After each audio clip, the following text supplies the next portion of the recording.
First ಆಗಿ ವಿಡಿಯೋನ scroll ಮಾಡಬೇಡಿ. ಯಾಕೆ ಗೊತ್ತಾ, ನಾನು ಇಂಪಾರ್ಟೆಂಟ್ ಥಾಟ್ ಬಗ್ಗೆ ಹೇಳ್ತಾ ಇದ್ದೀನಿ. ನಾನು ಸುಮಾರು ದೇವಸ್ಥಾನಕ್ಕೆ ಹೋಗಿದ್ದೆ ಈ ಸಲ. ಅಲ್ಲಿ ಹುಡುಗಿರಿಗೆ ಸ್ಲೀವ್ಲೆಸ್ ಹಾಕಂಗಿಲ್ಲ, ಶಾರ್ಟ್ಸ್ ಹಾಕಂಗಿಲ್ಲ, ಸಿಂಗಲ್ ಪೀಸ್ ಹಾಕಂಗಿಲ್ಲ. Fine, okay. Fully body cover ಆಗಿರೋ T shirt with track pant ಹಾಕಂಗಿಲ್ಲ. ಓಕೆ, ಅವ್ರ ರೂಲ್ಸ್ ಅಂತ ಅನ್ಕೊಳ್ಳೋಣ. ಅದೇ ಹುಡುಗರಿಗೆ ಮಾತ್ರ ಹಾಕಿರೋ ಶರ್ಟನ್ನ ಬಿಚ್ಚಿ ಅವ್ರ ಬಾಡಿನ ತೋರಿಸ್ಕೊಂಡು ದೇವಸ್ಥಾನದೊಳಗೆ ಬರಬೇಕು ಅನ್ನೋ ರೂಲ್ಸ್ ಇದೆ. ಇದು ಯಾವ ಥರ ರೂಲ್ಸು? ಇದು ನ್ಯಾಯ ಅನ್ಸುತ್ತಾ ನಿಮಗೆ? ನನಗಂತೂ ಅನ್ಸಲ್ಲ. ಆಮೇಲೆ ಇನ್ನ ಒಂದು ನೋಡಿದೆ, ಫಾರಿನರ್ಸ್ನ ದೇವಸ್ಥಾನದೊಳಗೆ ಬರಬೇಡಿ ಅಂತ ಹಾಕಿದ್ರು. Foreigners are not allowed inside the temple ಅಂತ.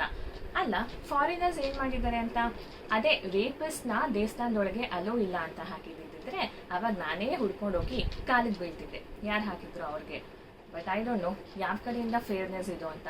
ನಾನು ನಂಬಿರೋ ಪ್ರಕಾರ, ನನ್ನ ನಂಬಿಕೆ ಪ್ರಕಾರ, ದೇವ್ರು ಯಾವತ್ತು ನೀನು ಹಿಂಗೆ ಬಾ, ನೀನು ಬರಬೇಡ, ನೀನು ಬಂದರೆ ನಾನು ದರ್ಶನ ಕೊಡಲ್ಲ ಅಂತ ಹೇಳಿದ್ದಾರೆ ಅಂತ ನಾನಂತೂ ನಂಬಲ್ಲ.